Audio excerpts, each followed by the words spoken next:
আপনি যদি আপনার নাম এবং পরিচয়টা একটু বলেন। আমি নাসির হাসান সোহাগ, সহ-সভাপতি ঝিনাইদহ জেলা যুবদল। আপনি তো জানেন যে ৭১-এর এই মাসে আমাদের মহান বিজয় অর্জন। এ কারণে আপনি ঝিনাইদহের মানুষের উদ্দেশ্যে জেলা যুব দলের পক্ষ থেকে কি বলতে চান জনাব সোহাগ? মহান বিজয় দিবসের আমার ব্যক্তিগত পক্ষ থেকে এবং দলের পক্ষ থেকে ঝিনাইদহর বাসীকে এবং সারা দেশের মানুষকে বিজয়ের শুভেচ্ছা অভিনন্দন জানাচ্ছি।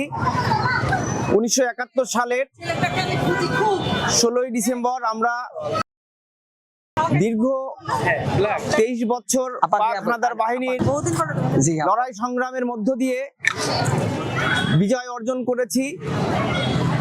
এই বিজয়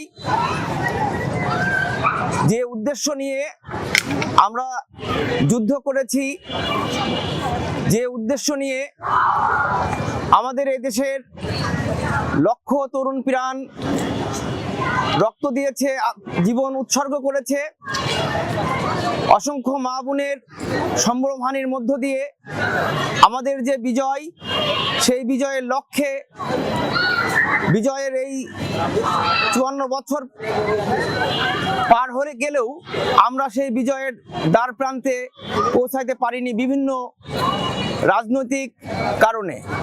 আজ আপনারা জানেন আর মাঝখানে একটা দিন পরে আমরা সেই বিজয়ের দিবস উদযাপন করব, কিন্তু সারা বাংলাদেশে বর্তমান যে রাজনৈতিক প্রেক্ষাপট পরিস্থিতি আপনারা জানেন। আগামী ২৬ সালের ১২ই ফেব্রুয়ারি ত্রয়োদশ সংসদ নির্বাচন অনুষ্ঠিত হতে যাচ্ছে। সেই নির্বাচনকে সামনে রেখে আপনারা জানেন যে তফসিল ঘোষণা হয়েছে। তফসিল ঘোষণার একদিন পরেই আমরা দেখছি যে এই নির্বাচনকে ভণ্ডুল করার জন্য, দেশের রাজনৈতিক পরিস্থিতিকে স্থিতিশীল করার জন্য একটি মহল চক্রান্ত করে যাচ্ছে। আপনারা জানেন যে ইনকিলাব মঞ্চের মুখপাত্র ওসমান হাদি ভাইকে হত্যার উদ্দেশ্যে নৃশংসভাবে গুলি করা হয়েছে এবং তিনি মৃত্যুর সাথে পাঞ্জা লড়ছে। আমরা জানি এই দেশবাসীর কাছে খুবই সুস্পষ্ট পরিষ্কার যে এই পরিস্থিতিটা সৃষ্টি করছে বিগত পতিত আওয়ামী ফ্যাসিস্ট সরকার এবং রর ষড়যন্ত্রে বাংলাদেশকে এই অস্থিতিশীল করার চক্রান্ত চলছে।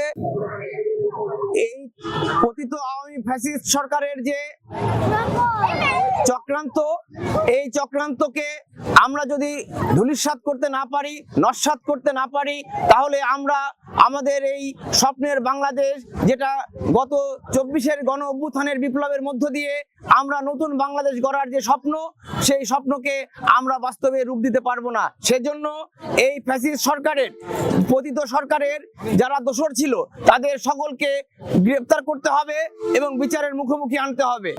বিজয়ের আনন্দে আপনার যুব দলের পক্ষ থেকে ঝিনাইদহ যুবকদের জন্য কোনো মেসেজ আছে কি?